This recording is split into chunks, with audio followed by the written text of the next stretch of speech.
And we are live. Hello, everyone. Thank you for joining us for another episode of Wonders of Wellness. And today we are going to be joined by Charis, who is a Reiki practitioner, a wellness consultant, has a master's in health and psychology, and the author of 4 books to date. Oh, and perfect. She's already joined. She is already on. So if you want to just hit below that little camera icon near the where it asks to add comments, or there might be one a little bit above, and then you can send a request to join. Sweet.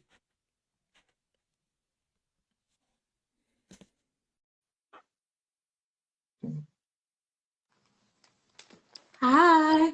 Hello, perfect. It works. Love your background, by the way. Oh, thank you. Yeah, I put up a different tapestry each season. So I kind of have 4 or 5 that I cycle throughout the year in my office just to make me feel like I'm outside. I'd rather be outside. You know what? It's funny too because your outside background is all winter, and that is pretty much all we have from right now going on out here. Same. Yeah. We just had snow a couple days ago, so yeah. Did you get? We ended up getting, I think, like 39 inches just about over here. How much did you guys get? Not much here. Here we just got a couple inches and it melted the same day. I know a little farther north they just got huge snowstorms, so you must be in that. Yeah, Ryan, Rhode Island is. We actually just beat out our record for our worst blizzard, the blizzard of '78. So just a lot of Wow. fun. Yeah, my goodness. Well, hopefully everyone was like decently well prepared and could just kind of huddle up under the snow. Yeah, we've stocked up well, so now we're just waiting for all the streets to be cleared. Yeah. Okay, so if from what I remember, you are a wellness consultant, a Reiki practitioner, you have a master's in health and psychology, and you're the author of 4 books to date. So does that mean you're working on a fifth? Yes, I'm working on a few. There are always several that are trying to come out. It just depends on what can come out first, you know. Okay. All right. So um, why don't we start with your Reiki background first? How did you get into the Reiki practice? So when I was in college, I started to have my spiritual awakening, which was very disconcerting because I didn't believe in anything like that at all. I was a atheist agnostic person and I didn't think anything spiritual was real. So when I started to have a bunch of experiences that now I understand were my intuition coming online and different things happening, but at the time I just thought I was going crazy. So I was researching to see what could be going on, because the things that made me feel, they were intuitive hits, but I thought they were hallucinations. And then they started coming true. So I realized, oh, well, if it was a hallucination, it wouldn't be accurate. What's going on? Right around during that, I happened to go to a new agey bookstore in the town I lived in, and there was a woman doing a presentation on Reiki. And she met me as I was walking through the store looking at the crystals and stuff and asked if I would come to her talk. And I said, sure, why not? I'm here. I'm curious. And when I was in the talk, it was really small. It was just her, another woman, and me. So the three of us sitting there. And when they heard I had never experienced Reiki, because they were both practitioners, they said, well, can we show you what it's like? I'm like, sure. So I'm sitting there in the chair and they both just like came on either side of me. Like if anyone's ever felt Reiki, you know that it's not like massage where you're manipulating the muscles. You're manipulating the energy structure. So you don't even have to touch. You can hover. Like you don't even have to lay your hands on someone. But what I felt was very potent. I felt these warm ripples going through my body, like chills, but warm. I kept feeling like I wanted to laugh for no reason. And the woman who was putting on the workshop, who ended up being my teacher, started talking to me about stuff. My father had just had a knee injury. So she started to talk to me about his knee injury, and he's like 4 states away. And she just knew things. I mean, she was intuitive. So she was telling me stuff that now isn't intuitive. I'm like, oh, of course. But at the time, it was blowing my mind. I had no idea how she could know that. These were things that only I knew because he had like told me on the phone, and then this stranger is telling me. So I was hooked, and I had to know what the heck that was, and I wanted to learn. And that's what first got me into Reiki. And that was in 2003. And I've been practicing it ever since. So I've been practicing it now over 20 years. I've been teaching people Reiki since 2019, but I was just a practitioner for that first like 16 years of it. But I've done it mostly every day for this long. And it's been, I think, the one of the most defining things in my life for sure. Sorry, so you said 16 years you've been practicing it, but only teaching for the past 9? No, 16 until I taught. So I Oh, okay. I first got attuned in 2003, then I got my master teacher attunement in 2019. No, sorry, 2016. And then I've been teaching since 2020, 2019, 2020, something like that.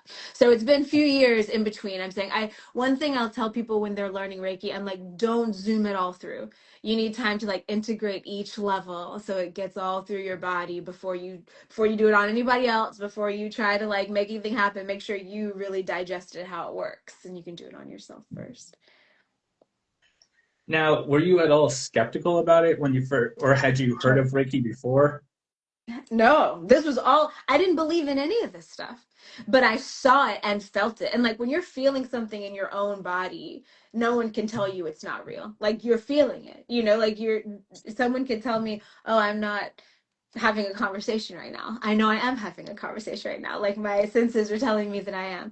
So that, and also the research, now when I teach Reiki, the assignment the first day of class is for every student to go and look on the internet in scholastic journals, peer-reviewed research, and find the studies on Reiki. And there's a ton. It's been studied since the 60s and 70s. There's a ton of research on it. It's just not mainstream. So you have to just take 10 minutes to look it up. But there's plenty of scientific backing for it. It's just that our instruments, most of it has been the backing for the research, not the mechanism, because our instruments are not still really that great on gauging electromagnetic fields mostly. Like in any given office, you don't there we have scales, but we don't have electromagnetic readers that can read the photons you're putting out of your pores. That's not normal yet. But the more normal it gets, the more people open up to that and benefit from using these kinds of modalities. Interesting. Now, I also heard you say when they were both practicing on you, you were kind of like laughing throughout. What was bringing that on? Was I it, do you think the wanted to energy? laugh.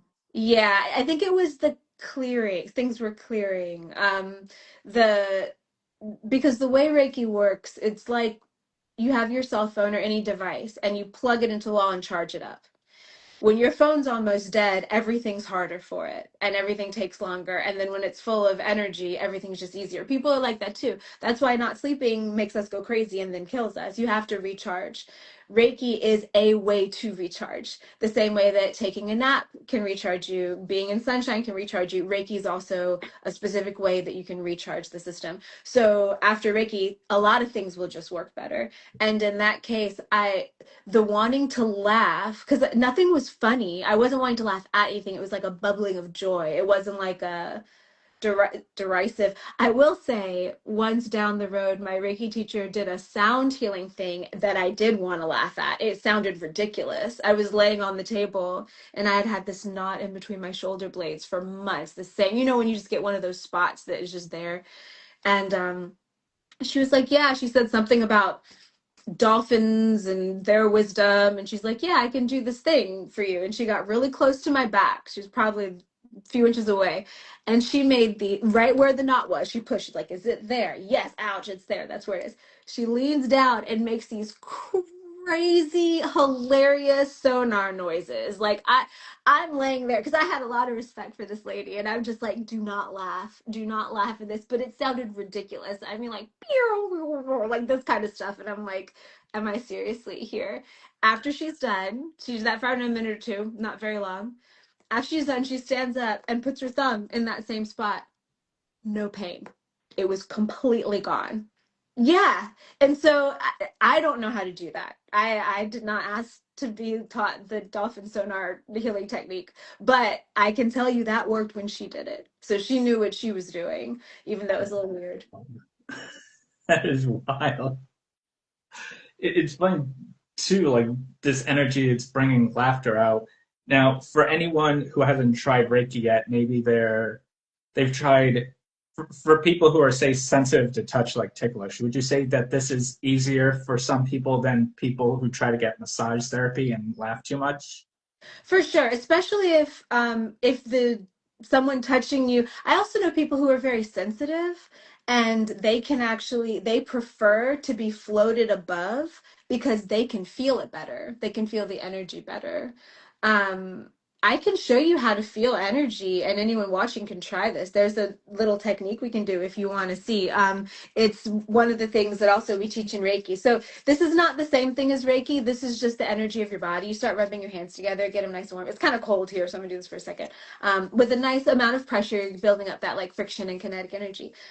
um, this anyone can do. This is not Reiki energy, but this is going to show you how you can like feel something without feeling it. And this is a cool thing to do because it happens every time you do it. It keeps getting stronger and stronger the more you do it. And it's one of those things that no one can prove to you that it's not real because you can feel it yourself. Okay, so nice pressure. Are you building up some heat? Okay, Yeah, so when we stop doing this, you're going to keep your hands pressed together. So we're going to do it for like 5, 4, 3, 2, 1, and hands are pressed together, nice and strong. Can you feel that buzz in between them just from rubbing them together? a Okay, little bit. yeah. So now you separate just a tiny bit, just so you could like slide a piece of paper in between your hands, okay? Just the smallest amount. Okay, and then a little bit more, maybe like a millimeter, okay? And then bring them slowly like a half inch apart, maybe, and then like an inch apart. So you know they're not touching. You can see them, right? Yeah, in between. Now, put your attention on your hands and just the tiniest bit, like a tiny, like a millimeter, bring them closer and farther away from each other. Just the tiniest bit, and focus on the sensation on your fingers and your palm. Do you see how when you push them together, there's resistance, and when you pull them apart, there's resistance? Like a balloon when you push in and bubble gum when you pull out. And you're looking at your hands and they're not touching. There's nothing touching them, right? At all. But you can Now I'm feel feeling that. that. I'm And feeling nobody that. can tell you that's not real. Like you can feel it. Like it's right there. And you could break it and then you could do it again a bunch of times. And so that's how you feel Reiki. Like that's just the energy of the body. That's just electromagnetic energy. But the way that you could kind of feel it the way that you feel a headache or a tummy ache, you see, because nothing was touching you, but you could feel something. So that's how basically people who are attracted to doing stuff like this can already feel energy, even if they don't know what it is. And a lot of them are already doing energy work just naturally knee jerk. So a lot of what Reiki is teaching people how to do the stuff they're just doing automatically, but how to do it consciously and how to like move things around rather than just being like, oh, the vibe is weird over here. You're like, oh, the vibe is weird over here. I can do something about this. I can balance it. I can like soothe it out because of the techniques that you learn in energy healing class. It is very neat. Not to keep bringing up like your reaction when you had it the first time, it also kind of reminds me of like the first time I had reflexology. Have you ever had that done? Mm-hmm. So during my very first session, like I remember first she was like she's working on my left foot. She's like, "Hey, is there something wrong with your shoulder?" I was like, "Yeah, how do you know?" She's like, "This part here, it's crunchy." But then afterwards, I'm driving home, and all of a sudden, I notice I'm like smiling uncontrollably for like 20 minutes. I'm like, "What nerve did you hit on my foot? I just can't stop for some reason." It's like, "Did you get the funny bone or something?" Yeah, I think that's when you get any kinds of healings, there can be these bubbles of joy that come out because we're supposed to be naturally joyful. Like when you think about little kids, a lot of times they wake up and they're excited about life. But what ends up happening is that our joy gets closed down bit by bit by bit, and we're not usually taught to regularly clean ourselves out again so we can come back to it. So when you do experience healing, especially if you've been drained for a long time, you might have rushes. And I will tell people too, when I'm working on them, you might have different kinds of emotional rushes. You might have tears out of nowhere. You might have laughter out of nowhere. Anything is good. It's like when you have a hose and it's kinked and then you unkink it, a lot of times the stuff's got to flow out first, any debris that was in there. So who knows what it's going to look like. The point is the movement. And you can feel it, even if it's tears, they'll feel like a cleansing rain. It doesn't feel like, ouch, I'm crying and now I'm more hurt after. It's like, oh, I cried. I don't know where that came from, but I feel better now. So that's also how you know, just by the effects of how it feels after. Now, what was the how vigorous was the training for Reiki? So when I learned, and I teach pretty much how I learned, I curriculized it a little bit different, but basically the same thing. It took about a month, the class, and then after, so 2 months total, because to learn it takes about a month per level, and then there's an integration period afterward. Specifically with Reiki level 1, when you do Reiki level 1, part of your attunement is giving yourself Reiki daily for 21 days. A lot of teachers don't teach that, and I feel like that's hugely remiss. I feel like it's really important that people do that because it kind of imbues them through and through with Reiki. And also, in Reiki level 1, you don't do Reiki on anyone else, you do Reiki on yourself, and you do it on yourself for 21 days before you've graduated. That's when you graduate. And then in level 2, you learn how to do Reiki on someone else. I feel like those things should be very separate. I hear a lot of people doing Reiki 1 and 2 together so that you can like leave your weekend Reiki class and do Reiki on other people. I personally think that's kind of irresponsible and dangerous at most. And at least the Reiki practitioners aren't that good. Like the Reiki just not that great. It's just like watered down because you can't, I mean, you can learn the stuff in 48 hours, but that daily practice of Reiki, the students will check in with me throughout, and they have all kinds of different experiences as they're doing that over the 21 days.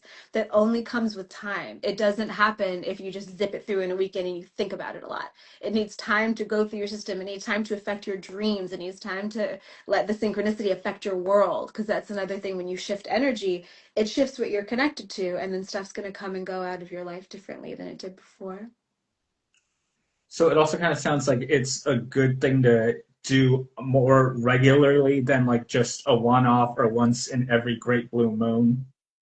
It depends on what your needs are. I think, especially, everyone's not necessarily attracted to the energy side of life. It's like setting intentions. I think even the most physical, non-spiritual people benefit by setting like yearly intentions. So at New Year's or at their birthday, that even the most secular person, it's just good for you. Whereas people who are super sensitive can do it like monthly with the moon, and you can feel it and it makes a difference, but not everyone needs to do it monthly. A lot of people monthly, that would just be clutter, like not enough, there's not need for it. So how often should someone get Reiki? I would say if someone has like chronic disease, like autoimmune stuff or nervous system stuff, things like fibromyalgia, chronic fatigue, Hashimoto's, stuff like, and even some gut stuff like Crohn's and stuff like that, I would say energy healing on a regular basis is probably a good idea, because juicing up your system is going to help with all that kind of stuff. And if there's something that's kind of always bugging you, then you should regularly be helping it. But someone who like doesn't have chronic pain is just kind of hanging out and wants a boost every now and then, I don't know. Every year, a couple times a year, some people get like monthly massages and stuff. And so if someone wants to really be on good condition, I'd say a monthly Reiki session would be like really taking great care of yourself if you're not a practitioner. If you're a practitioner, you should be giving yourself Reiki every day. You should definitely be giving yourself Reiki before you give anybody else Reiki, because that's unethical, because you'll be scooping some off the top without meaning to. So, yeah. I mean, yeah, that's something I really wish I could be that I could be treating myself monthly. I almost had like a trade deal going on with like an LMT who I go Mm-hmm. see, who like we're both obsessed with foot rubs, and she Mm-hmm. was like willing to trade like she works on mine, then I work on hers, Mm-hmm. and then that just kind of fell through, and I'm just like, I wish I could do that more often. Get in the community. I'm sure there's people, everybody's, that's the thing with our world right now. Like everybody needs neighbors and needs to build community. And there might be like body workers a lot of times do kind of group together because of that. A lot of times people who do body work don't really receive body work. So yeah, keep looking, keep like going to events and stuff with people who might be there, because I'm sure the people are around. That's always wild to me when I hear about some practitioners who don't treat themselves back enough, like or it just explodes to think like they still have enough practice being done, but sometimes it's also good to have it done for yourself because then you know it feels good, and then you can transfer that to others. Like Yeah, what I do think you, the giver paradigm, it's hard, because people, if someone's really a giver, a lot of times they are going to put themselves last. And they're gonna, if anybody needs anything first, they're gonna give it to them first. And I think there's been a paradigm shift in integrity around that caused by COVID. I've at least seen that, because before COVID it was integrity meant even if you don't feel good, you still go to the office because they're depending on you, and you show up even if you're sick. That's good integrity. Now, in my opinion at least, if you're even a little sick, you don't set your foot in your office because it's rude to make people sick. So stay home, heal until you're better. And that has changed. And I don't think everyone's software has changed around that. But I wish it would, especially with people who have like compromised immune systems and stuff. It's not selfish to stay home till you feel better. It's selfish to put other people in danger now. Yeah. And I think it's the same with that. Like if you claim to be a health giver, you have to show up healthy. And if you're not taking care of yourself, then how are people supposed to trust you that you can help them be healthier if you're dragging around? yeah, I definitely have had some like treatments where it felt like I could feel like their energy was off, and that kind of transferred into the session. It didn't make it as good as it could have been. Yes, Now I'm I've been. curious. Mhm. Do you prefer to give Reiki or receive Reiki? What do you prefer?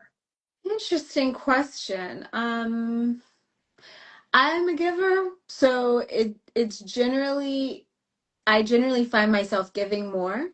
I would love if more people would offer to work on me, I guess. But I'm also very sensitive, and something that I've realized is I pick up people's stuff. And I do work on myself every day. Like I give myself daily Reiki as part of my morning meditation. And that I'm before I do anything with social media, I've already topped up for the day. So no one ever sees my drained face in the public world because I fill myself up in order to show up, right?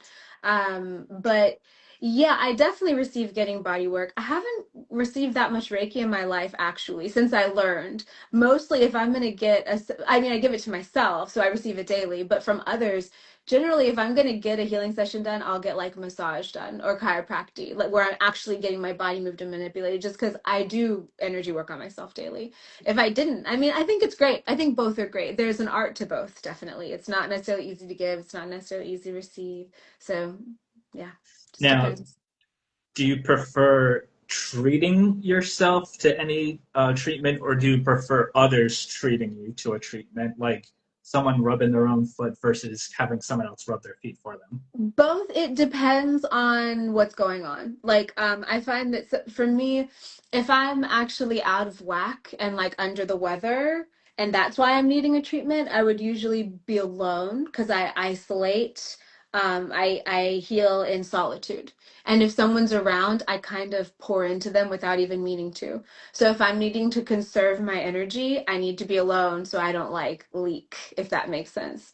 Now if it's just for funsies, yeah, whatever. Yeah, put the oil on my back, give me the facial, like give me massage, whatever it may be. That's fun. But if I'm vulnerable, I know I can trust myself. I know I can trust my own intentions. And energy healing, it's really important to be aware of your own energy. And I think more people should probably spend more time doing that before they try to give anything to anyone else to make sure it's clear. Nice. Now, I'm curious. Okay, so I'm going to move away from Reiki for a second just to talk about some general wellness practices. Um, what do you prefer, manicures or pedicures? Ooh. By another person? Yes, like getting a Pedicures. Pedicures, yeah. pedicures. Mm. What would you say is your favorite part of manicures and your favorite part of pedicures? They're both the results. Being able to like look down in my hands and get that little pop of like serotonin every time I see my hands and feet. Yeah.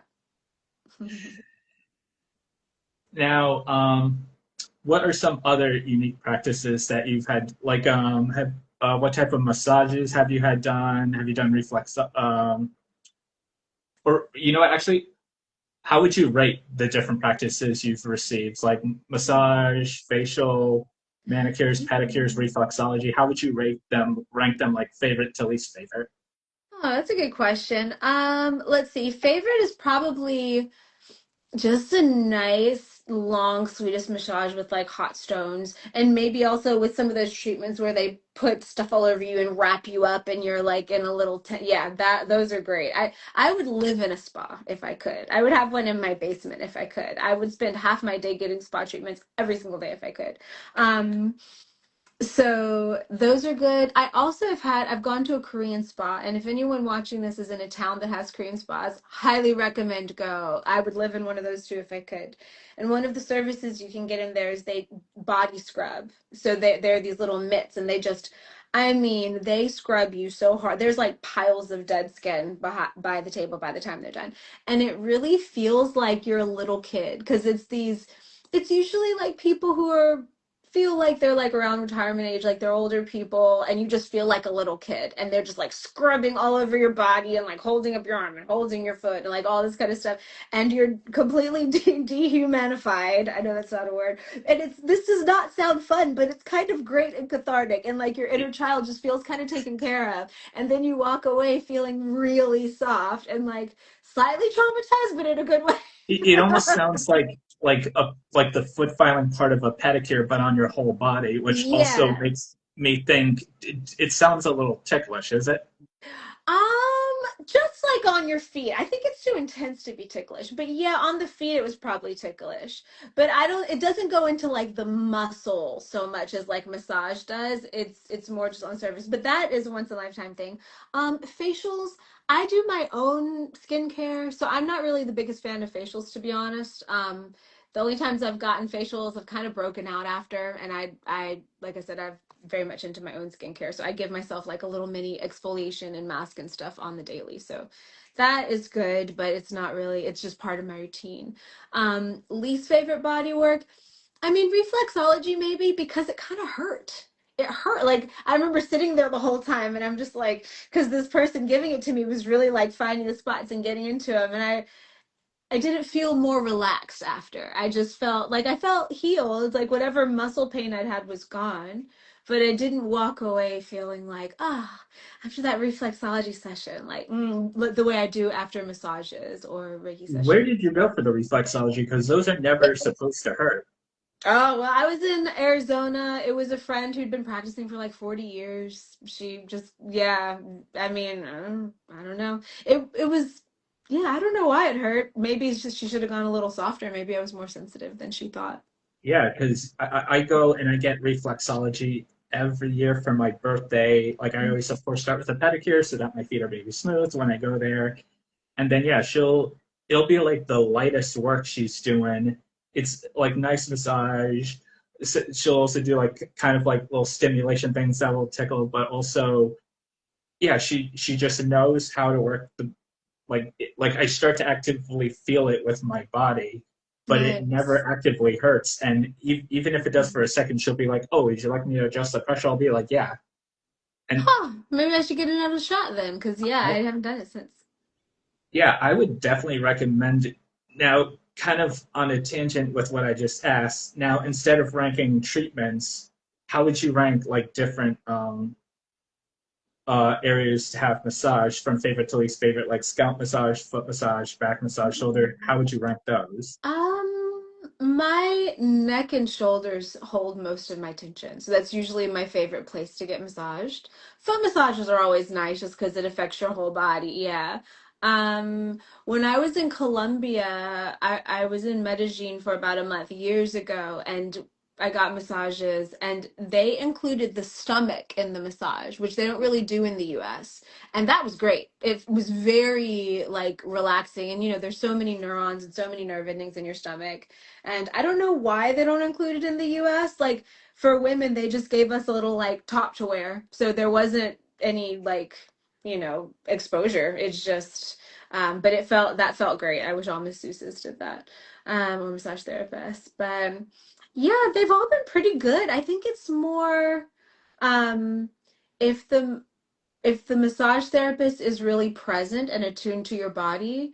I've definitely had ones that weren't and were either too hard or too soft. And you're kind of like, I wish you were maybe paying a little closer attention so that you could kind of see the nonverbals I'm using. Yeah. Yeah, there have definitely been some times where, like I'm either trying to communicate or I'm like, are you not feeling the discomfort here? Because it's not, Cringy. yeah. Like, sometimes you get people who know what they're talking about. Like there was a woman who did like this hand tapping thing like on my feet that would feel good, and then someone else tried the same thing, only you could tell how much of a newbie they are because she's just like, She didn't and know I'm what just she's like, doing. I'm like, yeah, that's I don't think that's how it goes. Yeah. That's why whenever I'm going to someone new, I always like will set up a time to like do an interview with them beforehand, like even in person. Like I know they have their own questionnaires, but it also feels good to like talk to them first of like why they got into this. Because if they're just doing it for a paycheck, they might not be very passionate about their work. And then like, hey, what's your favorite part to work on and to have done yourself? Because if that aligns with what you love having done, then this is a much better like match made in heaven. Because I've had some people who are like, oh, I don't really like work on the feet. I don't like having mine done. I'm like, well, that's kind of what I like having done the most. So I kind of need someone who at least that's one of their favorites. Yeah, that's smart to try to match that up with the person working on you. Now, are there any unique spa treatments you've always wanted to try that you haven't gotten a chance to try yet? Yes. In some of the countries where people visit, like Thailand, and they do all this epic spa stuff, there's one I've heard of a mani-pedi where you have one person working on each digit. So it's like four people, and one's on each hand and one's on each foot. That's on my bucket list. I would love to get that I done. think I saw a photo of that. It was something similar to that once where someone was like, I need to get a facial, a manicure, and a pedicure in under an hour. And they basically just had her laying on a table while they had like one person on each foot, one on each hand, and then someone on her face. I'm like, well, that's efficient. Yeah, it's like a pit crew. You just go in and get redone. Yeah, there's definitely one I've always wanted to try because a lot of my friends who've gone to other countries have gotten to experience it. Have you ever heard of like those fish pedicures? I have. Would you do that? I would. So many of them will always like. One of my friends said it felt like I was getting my feet tickled for 30 minutes, I've heard and that, yeah. yeah, it. I'm curious. Do you struggle with that in general when you're getting pedicures, or how are you with? Not really. I mean, I might have like a couple tickle spots on my like there's usually one or two moments, especially when they're doing the scrub thing. And usually there's one or two spots where I'm like, don't freak out, actually kick the person in the face. Like, make sure you don't react. Just deal with being tickled for a minute. But yeah, what about you? Are your feet ticklish? So here's the funny thing about me. Mine are, but it's not unlike that torture level. Like I always ask people, is it like fun for laughter, middling, or torture for breathing? Because years ago when I was having a surgery done, my nurse was asking me how I was feeling afterwards, like if my face was hurting. I was like, not my face, my feet are a little. So she went down and started rubbing my feet. And then like one of my foot itched. So she started scratching it for me and it started to tickle. That's when I first discovered that. But she was like, oh, you want me to stop? I was like, actually, no, the laughter was like kind of easing away my stress and anxiety, which I guess kind of defines the term laughter is the best medicine. So like when I'm getting pedicures, they'll be like, "Oh, do you need me to wear it?" I'm like, "No, no, whatever you normally do to avoid that, just let it happen." The laughter helps me too. Like my two favorite parts of the pedicures are the foot rub and the foot file because it's like I get to relax and I get to laugh. Mm-hmm. And even when I'm even getting massages, sometimes they'll do like feathering and cat strokes on my arms and on my feet and everywhere, and it's actually very rejuvenating. Yeah, the nervous system, all different kinds of touch and stuff is good for it. The more studies and stuff they have coming out there, especially now with so many people on the spectrum who need different kinds of touch. So that opens up the conversation around like soft touch, hard touch, things like that. It's good that we're kind of learning about how things can influence our body and with the fascia too. Now everyone's understanding that the fascia is actually all over our body talking to us all the time. And so we're understanding how to communicate in that way. Now, what are some other type of like? alternative um, treatments that you like to do? Like, do you try CBD or essential oils or? Mhm. Yeah, I use essential oils every single day. I make my own perfume out of essential oils. And CBD, yeah, CBD is great, especially if you have any muscle tension, any muscle aches. CBD is really good for that. And or if you have like trouble sleeping, it can kind of relax you. So that's helpful. CBD bath salts are nice, that kind of thing. Um, I love hot springs and to soak in natural hot water. I feel like that's my favorite thing. And I think everyone should, if and when they can, every time they can. So that's a good one. And it's kind of, nature spa. Like they're made to be soaked in and they're so good for you. So that's kind of nice. Now, it's interesting. You also bring up nature spa. How do you feel about other like nature-based like self-healing, like earthing? Do you do that a lot? Sure do. Yep, I'm a huge fan of earthing. I'm a sun gazer, and I have been for a bunch of years. So dawn and dusk, if the sun's out, I'm going to be out there getting some of that light into my brain.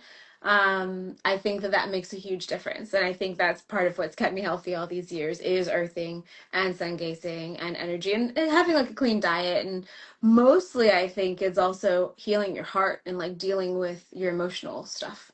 Like if something sad happens or happens that hurts you in some kind of way, actually dealing with it and not just like shoving it away. I think that also keeps us healthy because a lot of things that end up going wrong with our bodies started because of some stress and then it just never got better over time. Yeah, I definitely like trying to do that. It's like one of my friends has like a music festival, or she is part of this music festival at this park down in Boston. And every year, sometimes it'll like oh so lightly rain, but the grass over there is real soft. So like every time I go there, I'm like, oh, perfect spot for some earthing, just getting all the natural remedies in me while I'm enjoying her music. Absolutely, yeah. Now I'm curious, have you ever tried um, like, are you familiar with tandem massage or ashiatsu massage? I'm familiar with them. I've gotten a tandem massage before, I believe, once or twice. I've never gotten shiatsu, but it seems really good. And I know practitioners, but I haven't gotten a session myself. Yes, I highly recommend them both. And I even had like a mix between the two because both of when I had like the one time I ever did like a tandem session, both practitioners also practiced ashiatsu. So it was like one's walking on my back and the other's like walking on my feet, and I'm just like it hurts, but it's like that good hurt. It's almost like deep tissue, but without you being sore for days afterwards because it spreads the weight out more evenly. So you're kind of just sunk in and just taking it all in. Yeah, that compression can be really cathartic. Now you also have a master's in health and psychology. How was the studying for that? What got you Um, into that? mhm. Like what got you into deciding you wanted a master's in health and psychology? Well, I have two master's degrees. One of them's in health and the other one's in psychology. So the way that that happened was my first master's degree I got in health science education. And during that time, I taught academic athletics classes during the semester. So I taught aerobics and conditioning and Pilates and yoga and trying to think. I think I'm missing one, but a bunch of different physical activity. And that was my first master's. And then I ended up going back to school for transpersonal psychology. And part of that PhD program was getting the master's on the way. So I ended up getting both of those master's degrees. So it kind of gave me I always have wanted to merge mind, body, spirit stuff. It's just always called to me ever since I found out it was a thing. And so that was just what was interesting to me at the time and kind of where the path opened for me to go. So I did. And it was nice to see how things work behind the curtain. At the same time, I was also studying natural healing and herbalism and energy healing. And so part of it is also disillusionment because you see how stuff doesn't really work either and just no one talks about it. So, and I think that's also been something that's helped me a lot. And it's interesting over the course of my life because when the master's degrees come up, I see how people's opinions kind of change. Like, whoa, you have a couple master's degrees. And I sometimes I'll say, I don't always say, but it's like, well, yeah, honestly, what I mostly learned was they don't teach you right. Really, most of what I learned is what I learned outside of getting the master's degrees. But you have to know to not know. You have to like see how it is. If I just yeah, and I don't want to get too negative about it or anything. I think a lot of people mean well. I just think that the systems that we live in, it just takes them a long time to update. So there can be new information that would work better, but just the way that it works, it kind of takes it a long time for people to get helped as much as they could if it would move a little faster. What would you say is like the most important part of like health and psychology for an individual? Taking control of your first off, noticing what's going on. I think a lot of things with health, they'll start off small and people don't want to be a problem or don't want to deal with it until it gets really big. And so if you fix things when they're small, they don't have to get really big. So pay attention to your body. I think also just athletics. I think that people are not meant to live as sedentary a lifestyle as we do right now, and our bodies aren't meant to sit still for as long as they do, and so they break. And I think a lot of things, if we were to just use our bodies in a way that worked for us, everyone's going to like something different. It's just something that makes your body move, flex, remember it's alive, send your lymph around, send your blood around, get your heart rate increased, get your blood pumping most days. Then there's a whole plethora of issues that just will never happen, versus if you never do that and this thing gets atrophied and that thing gets tight and that thing gets calcified, and then you try to move and you get these injuries because your body just isn't like limbered up the way that it's supposed to be. So I think having some type of love of fitness and love of feeling your body activated, even on a brisk walk, that feeling when you start breathing hard and like your blood is pumping, it feels good. And for people to kind of make sure they're enjoying that feeling a few times a week. They did a study on women, and if you start exercising regularly, which is something different for each person, but just regular exercise from midlife onward, women are 90% less likely to get Alzheimer's disease. 90. And then if they do get Alzheimer's disease, it happens a decade later. And that's just working out. But you'd think, I mean, the plaque and stuff in your brain, if you're never like pumping your blood through your body, it doesn't ever clean itself out and it's just kind of sitting there. So you have to like move. And I think that's something that's really taken for granted. Everyone wants the quick fix, everyone wants like a shot or whatever to make them skinny. But really, it's not about how much you weigh, it's about if your body knows how to be a body and knows how to work and can do stuff. So I I think there's a lot of people who have the right idea and there's a lot of people that don't. And I just wish public education, just like how we educate ourselves in our culture, would be a little bit better about that. Now, you are also a wellness consultant. Was that something that started after you got your master's degree, or was that something you kind of worked on before?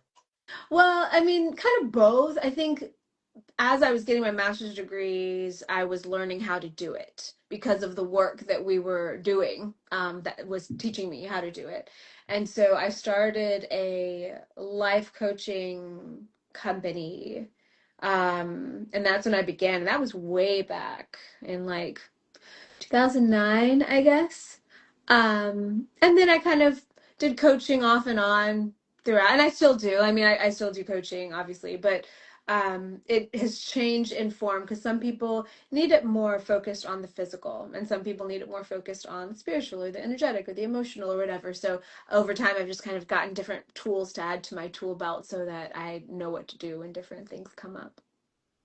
Now, I did a little research on wellness consultants. So, wellness consultants, it says here, or specialists empower individuals or organizations to improve overall health, productivity, and lifestyle through personal plans focusing on nutrition, fitness, and stress management. How would you rank those three in terms of like which is most important? Stress management is most important because you can do everything perfect, but if you're living in an emotional hell because you're, I don't know, in a abusive relationship, or because yeah, that's pretty much a good one in any way, at work, at home, that will take you right on down even if you're doing everything else perfectly. So first, stress management, and then after that, probably sleep. is the next thing. And then the other stuff, nutrition, movement, that kind of stuff comes. But and it's important too, but I think those top ones are most important. I think that's also kind of one of the reasons they always recommend massage therapy or any kind of treatment because I heard that at like an hour massage can equal like 8 hours of sleep. Interesting. What are For they re- measuring? I think it was probably based on like energy, like people's energy, or just like before and after the treatments, because Mhm. like it that is something people also tend to fall asleep during. True. So that I'd imagine the study was probably conducted through like someone who didn't get any sleep, someone who had this many hours, and then through a treatment, like how much that affected them. That's what I'm That makes guessing. sense. Interesting. Yeah. Now, between your wellness consulting, Reiki practicing, and working on your books, what's your day-to-day work life entail? It depends on what's going on. So I also run a local nonprofit, and so 1 to 2 days a week are all focused on that. And part of my coaching is an online community. It's on Patreon. And so part of my week is also tending to that community. So on a given day, I might have a coaching session. I might record videos from my online communities. I might do some writing depending on what I'm working on. Well, I will definitely do some writing depending on what I'm working on.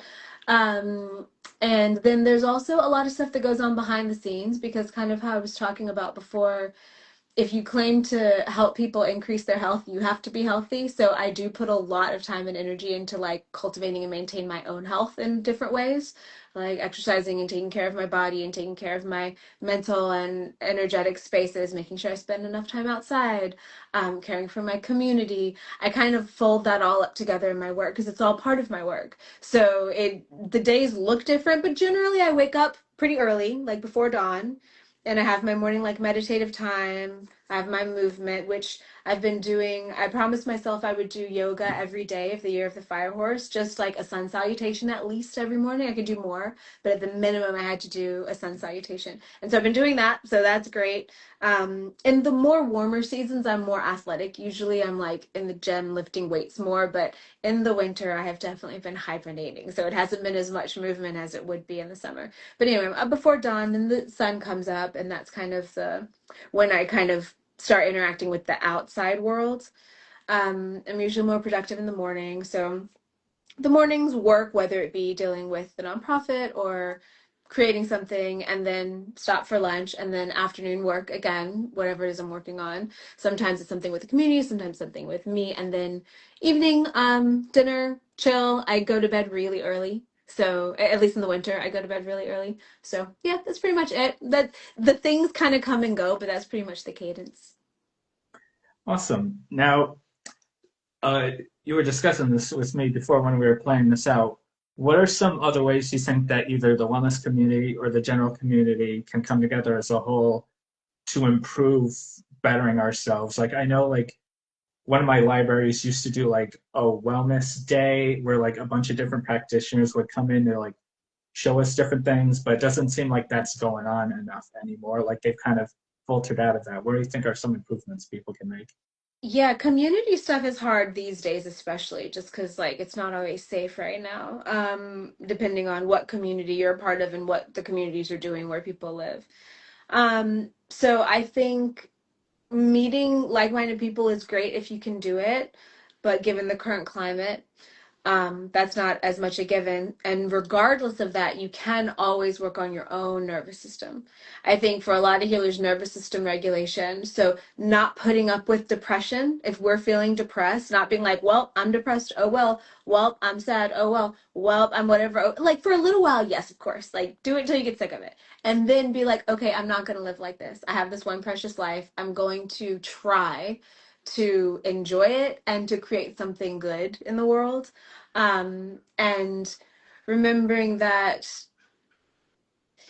we're all just little pieces of earth, really. And so we have a responsibility, I think, to show up in a certain kind of way.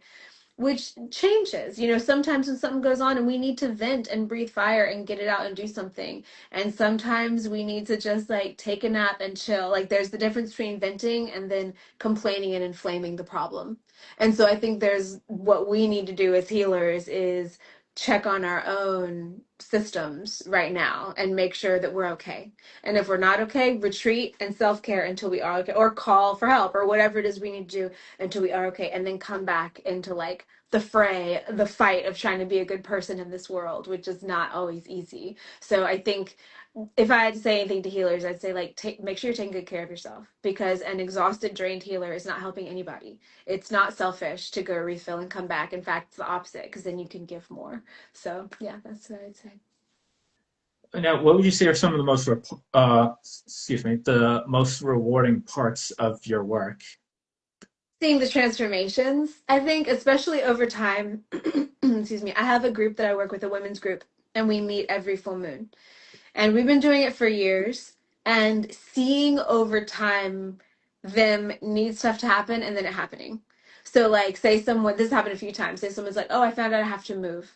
So, it's often a little dramatic. Like you feel that, oh no, now I have to find a place to go and I have to figure out what I'm doing, and oh, so am I gonna have somewhere I like? And then being able to see these women manifest it and then it happen, and then the next month or two they tell us, oh yeah, we found the perfect place, and then the next month or two they're in the perfect place. And then or the same thing has happened in time over work with like women who wanted kids and didn't know if they could have babies, and then we would like do energy work with them and do manifestation work with them. And now I'm thinking of one specific one who came to a retreat that I put on, and now she has a beautiful small child that exists now, and before she didn't know if the baby ever would come. And so that kind of stuff is super rewarding. And something else that I do, I'm an ordained minister, so occasionally I'll do weddings for people. So, and there have been some people who've invited me to do their wedding, to officiate their wedding. That's what I'm looking for.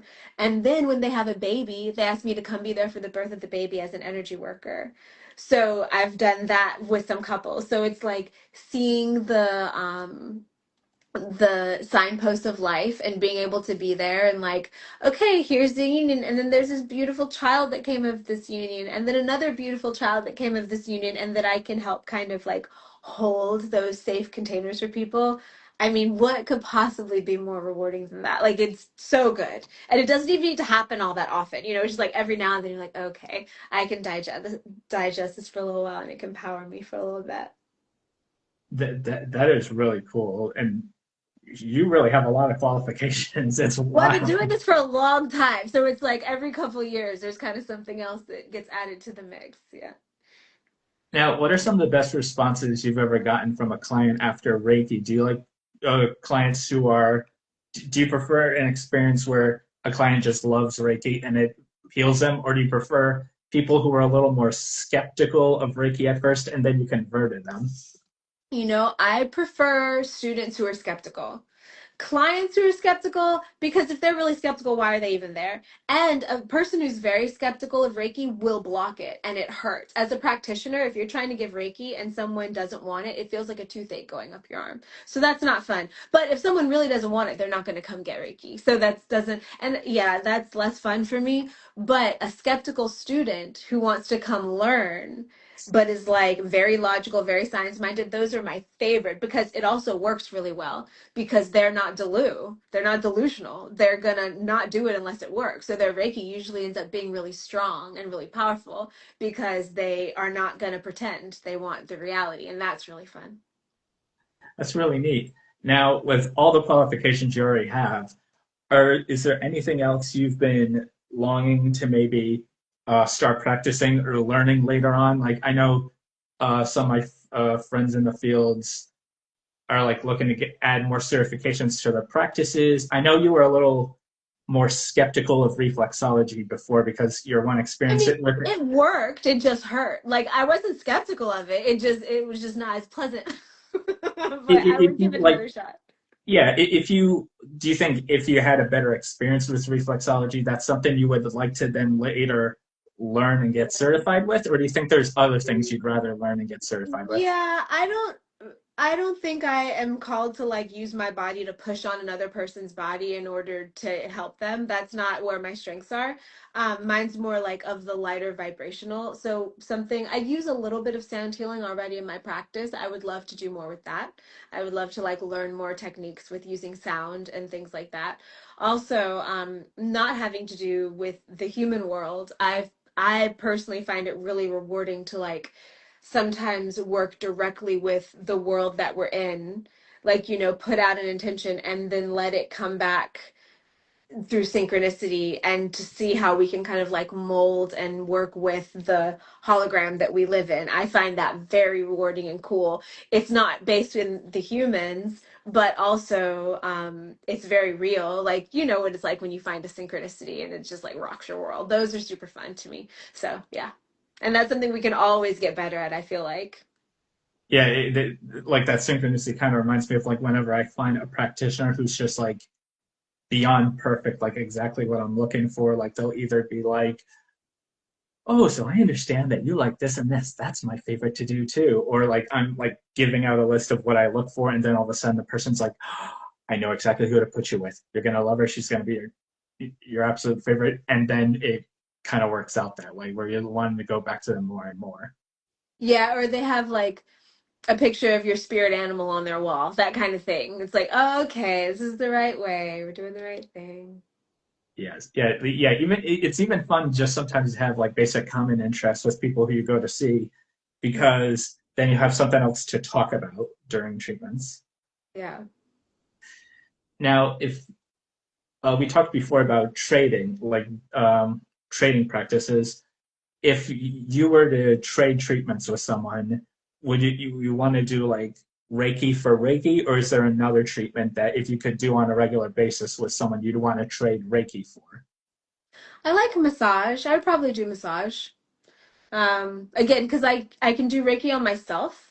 So it would be more fun to me to do something that I can't do by myself. And it's hard to, I mean, yoga is kind of like doing an internal massage for yourself, but it's different. And yeah, I think that's the thing I would probably trade for.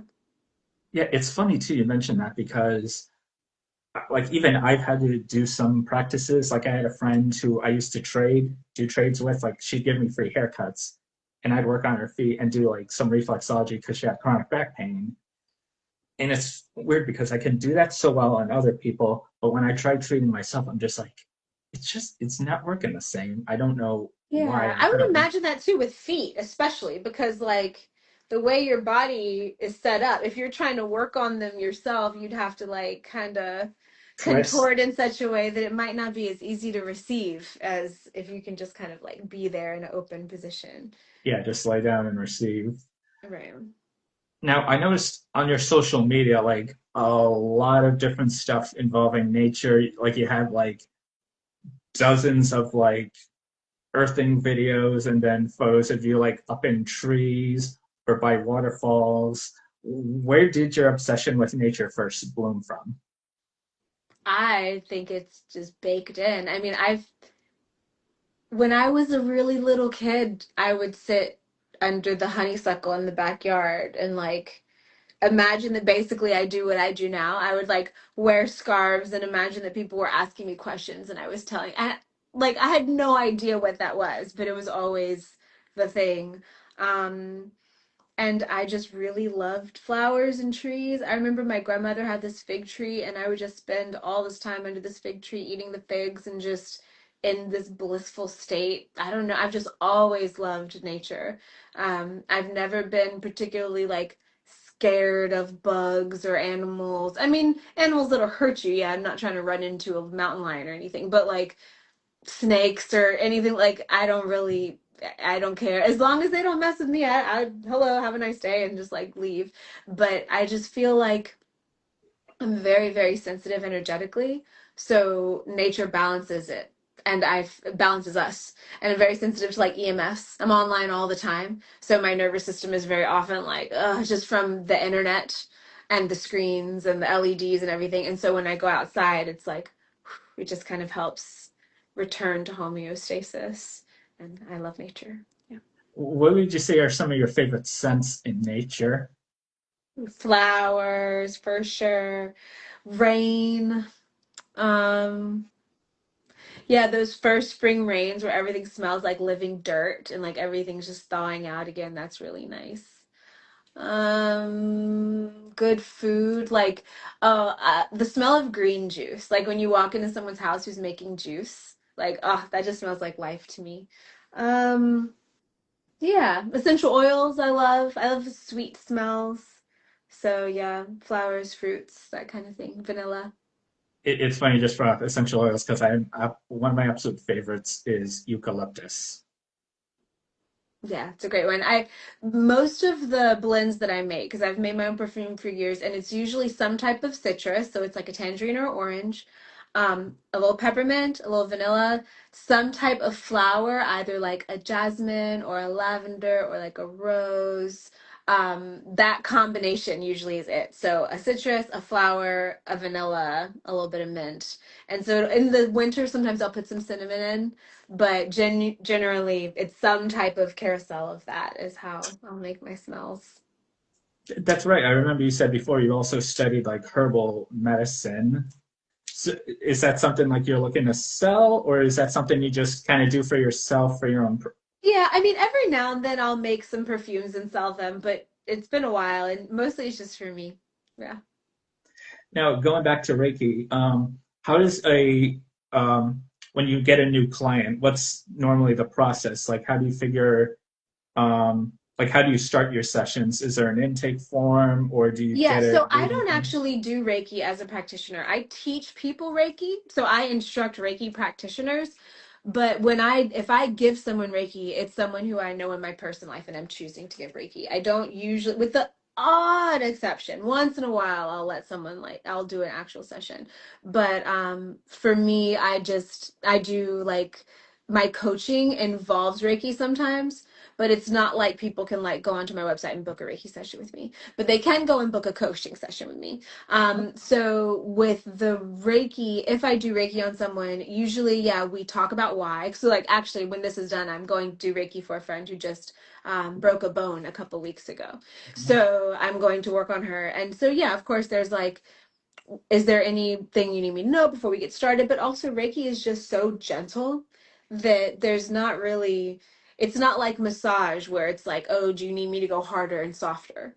Reiki is it kind of shows you its own thing. But during the session, often, because I'm also an intuitive person, so sometimes things will come up and we'll talk about it or not. Or if they have like an emotional wave, we might talk about what they're going through or not. And like I said, often I'll get like little nuggets of information for them that will kind of come in through my intuition as I'm working on them. And I'll tell them what that is. And then after the session, it's always good that they eat something or drink something, especially before they drive, because you're often a little like, whoo, being high afterward. So it's important that you ground back down. But yeah, and often after the sessions too, especially if someone's never received Reiki before, they will have life changes that next like month. So it's good for them to expect like stuff might reshuffle in your life just because you juiced yourself up with all this energy. So things might change around you because you're showing up differently energetically. And so that's always interesting to kind of check back around on later and see how they're doing and what ended up changing. Now, what advice would you give to someone looking to start their own practice with either Reiki or wellness coaching or anything else that you're familiar with? Boundaries are so important because a lot of people need healing, and especially if you do present as someone who is a resource, sometimes people will take and take and take and take without giving back. And so it's really important that you be able to turn it off when you're empty. And that's really hard if you care about people. So that I think is something that's important to know. Um, and slow, steady growth is better than super fast, non-sustainable growth, I would say. At the end of the day, it's important that you be creating something that will benefit you in the future as well. So make sure that the choices you're making are sustainable for you to keep being able to show up that way. Now, here's something fun. If, say, you had like no concerns for budget or time, what would be like your dream spa day? Like as many treatments as you want, as much like add-ons as you want, as much time with each one as you want. Like what would, if you could go all out with everything, what would you do? I think it would be so like Korean spas, or there's a Balinese spa in DC that's like this too. They have all these like different hot rooms, cold rooms, hot tubs, cold tubs, things you can get in. It would be like that. I would like start off with probably like a yoga session, and then I would probably do a bunch of body care stuff during the day, different baths, different wraps, different scrubs, different massages. And then I would like end with maybe some beauty treatments, like get my hair glossed or like my nails and toes done, and then like eat some delicious dinner. And yeah, it would just been the entire day of like getting worked on and getting fueled up. That, yeah, I've had a few times where I've like saved up a little over the months, and then once every couple of years, I'll do like this big, super duper, like massive spa day where it's like everything from like start of the day till the end of the day to where there's like literally no one else who's open at that point. Because one thing I always find sad with spa days is when it finishes and I'm like, oh, Yeah, then you gotta go sleep and integrate everything. it's funny too. So you said you probably save like getting your nails done for last, because I always start any spa day with a pedicure just because my feet get rough. So if I'm going to have them worked on with other treatments, I usually prefer to have them like worked on first, like so that. Yeah, I think it depends too, because you're a guy, and so as women, we kind of have responsibility to kind of always have our feet soft. So I like file my feet in the shower like every other day. So and for me, I would wait till the end to get my nails done because the paint might chip off if you're getting in and That's out of water, hot water, cold water all day. So I'd probably break it out. Probably the first part of the day, I would like if there's any shellac or anything, I would take it off so everything can breathe as you're getting all the treatments done. And then at the end of the day, I'd probably get it put back on so it's not gonna like come off in the water and stuff. that's true, and it's also funny you mentioned that. Yeah, because I've always noticed like a lot of girls who I know, like I've always noticed, oh yeah, guys' feet get rougher so much faster, and girls usually stay soft so much. It's culture. I think, well, I mean, maybe men might have some naturally thicker skin, but there are these glass, they make them in Russia. It's a set of like files, and it includes a foot file, and you can get them on Amazon or eBay or whatever for like a few dollars.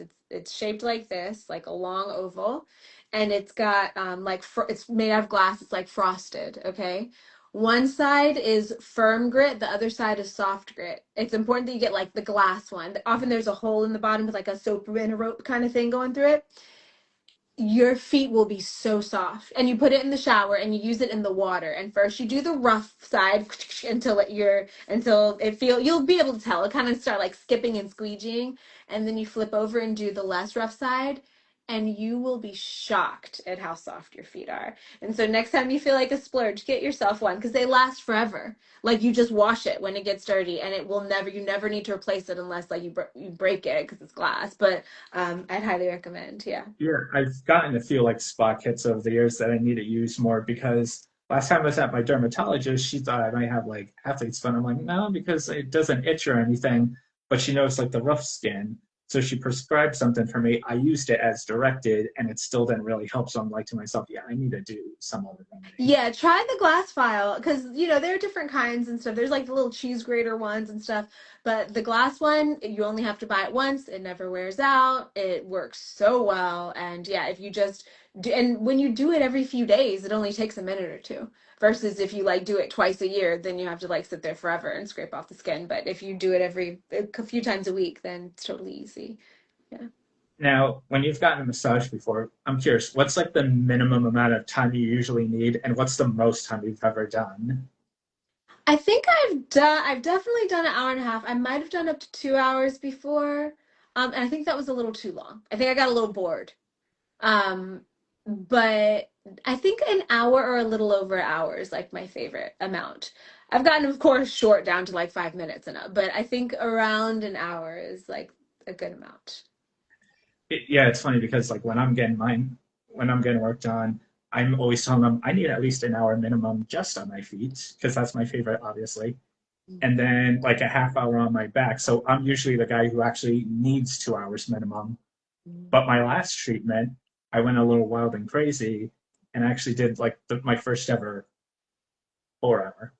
Wow. How was that time broken down? What did they work on? So basically, it was kind of split between two different treatments. Like first, it was like, okay, massage the rest of the body, then massage the feet, and then I told you before, I also had like laughter kind of brings me therapy. So then the second half was the same arrangement again, but with that new approach, like laughter therapy. Neat. Now, was there anything else you wanted to discuss? Because I know you definitely felt like there was a lot that needed to be discussed on like mental health for the world. I think we did. I think we've said it, just encouraging people to take care of themselves. Yeah. Yeah, I'm just looking through here, if you don't mind, real quick, just to make sure I didn't miss anything. Stepping into the anything you're interested of how do you start sessions? Um, now, oh, what are your books in that you've worked on? What are those about? Well, the first one is called The Post-Holiday Cleanse, and it's a health book. It's on Amazon. It's for people to get after the holidays. You know how, um, with all the sugar and all the heavy, delicious foods, a lot of times in January we can feel like a little like just bloated and weird. So it takes people through a week or two of recipes and practices to just kind of like get themselves back, like low sugar, high nutrient stuff that tastes really good that helps them kind of like get themselves back after the holidays. So that's the first one. And then the three others are a trilogy, and those are spiritual memoirs. And they're Ooh. called the Starseed Trilogy. So the first one is called Journal of a Starseed. That's about my spiritual awakening. It's just basically this is what happened.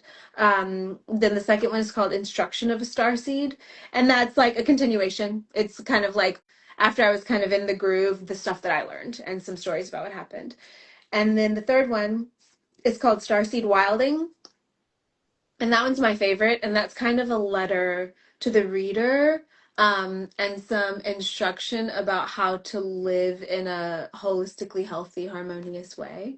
So, and with some stories in there too, but it's more of like a communication than just like a book that somebody reads. So that's them.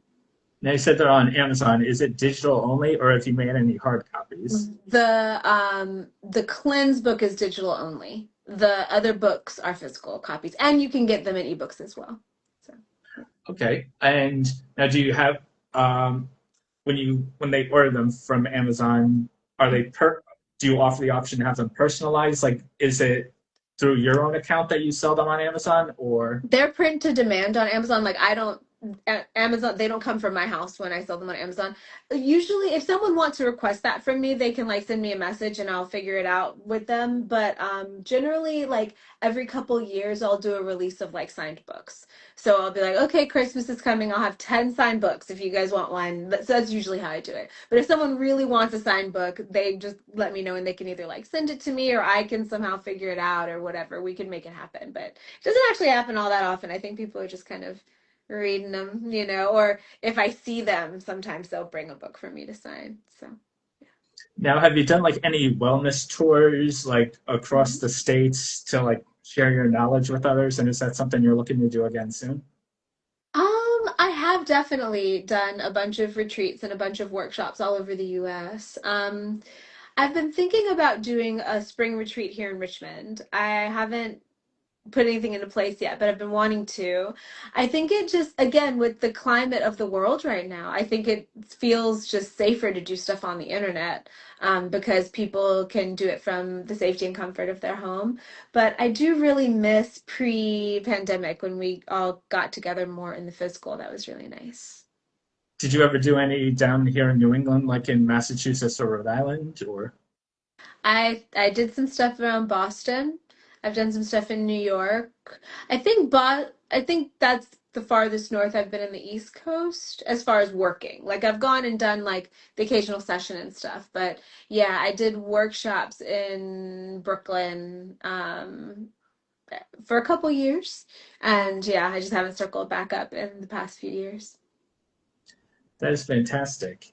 What would you say has how would you say this has changed you the most, your whole experience in like the world of wellness? 100%. I think I'm a completely different person. I mean, I've been in it so long, so it's hard to say because I first learned about this stuff when I was about 20 and in my early 20s, and now I'm in my 40s. And so it's been like a whole life, like half my life has been all about wellness. So I don't even know who I would be if I hadn't. But I think definitely Reiki has been a huge one. And diet vegetarianism. I've been vegetarian since 2010, and I think that's been a huge change as well. I think that's been something that has helped me in so many ways. That is definitely something I've always been meaning to convert myself towards, like either vegetarianism or even pescatarianism. It's kind of hard for me to go completely cold turkey on the meats and dairies, but I feel like if I saw that documentary Food Inc. once more on how meats were prepped, I'm pretty sure at that point I'd be like, yeah, I'm just going full. It gets easier every year too, because if you really like the meat, just get fake meat because real meat does not have much good nutrition in it anyway. So it's like people are like, well, the fake meat is filled with, it's like the real meat is too. Like the real meat is filled with hormones and chemicals and medicines and also trauma and death. Like they don't kill them in a way that is kind. They don't just fall asleep. They're like scared and tortured and all this kind of stuff, and then you're eating that. So it's like, you know, of course it's not going to be that great for your body, but also it takes some time to switch over, and it takes time for the body to learn how to switch over. But one thing that I learned when I first went vegetarian, and it seems so simple, but a lot of people just don't care for their food, for their plant food, the way they care for their meat. They put all these seasonings and take all this time with the meat. And then with the vegetables, they just put a pinch of salt and a pat of butter on it. And it's like, of course, it's not going to taste that great. If you just put a pinch of salt and a pat of butter on the meat, it wouldn't taste great either. But you like rub it with all these spices and marinate it and long cook. Like if you do all that with the vegetables too, they're delicious too. It's just that you have to like cook stuff that tastes good. Yeah. Yeah, I always, with my vegetables or salads, have like extra little toppings to put on, just something to season it up a little more. Yeah. Smoked paprika tastes like bacon, and you can put that on everything. I think Also, nutritional yeast is a great one. It has a bunch of B vitamins in it and it tastes kind of cheesy. There's brewer's yeast and nutritional yeast. Brewer's yeast does not taste real cheesy. Nutritional yeast does. And that's a great one if you're thinking about going vegetarian because it has a bunch of vitamins in it that people ordinarily get from meat. Now, I'm curious, are there any other interviews you've done that have kind of like influenced your path in the wellness field at all, that have like enlightened you more? I think so. Back when I first started writing, I did a ton of radio interviews because when I was promoting the books when they first came out.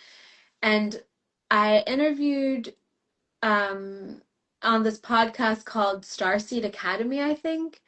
And the women who ran it were astrologers, and Ooh. they put your birth info into this. I mean, they analyzed it, but they had this information on like certain markings people would have in their chart to indicate that they were from elsewhere, that they were star seeds. And apparently, when they did mine, I had like a gajillion of the markings. Like they were pretty surprised. They're like, "Whoa!" Yeah, and I'm like, "Yeah, I'm not surprised." It's nice validation. It was nice, like real world validation to get, but it wasn't surprising. It was more like, "Okay, I'm actually this is happening. So how do we deal with it?" Yeah. It's cool. And is there anything from this interview that you found enlightening, that you've learned that you weren't as aware of before? Yeah, that reflexology isn't supposed to hurt. This whole time I thought it was. Yeah, no, they definitely find some other people, like explain what you're looking for, that you don't want it too deep.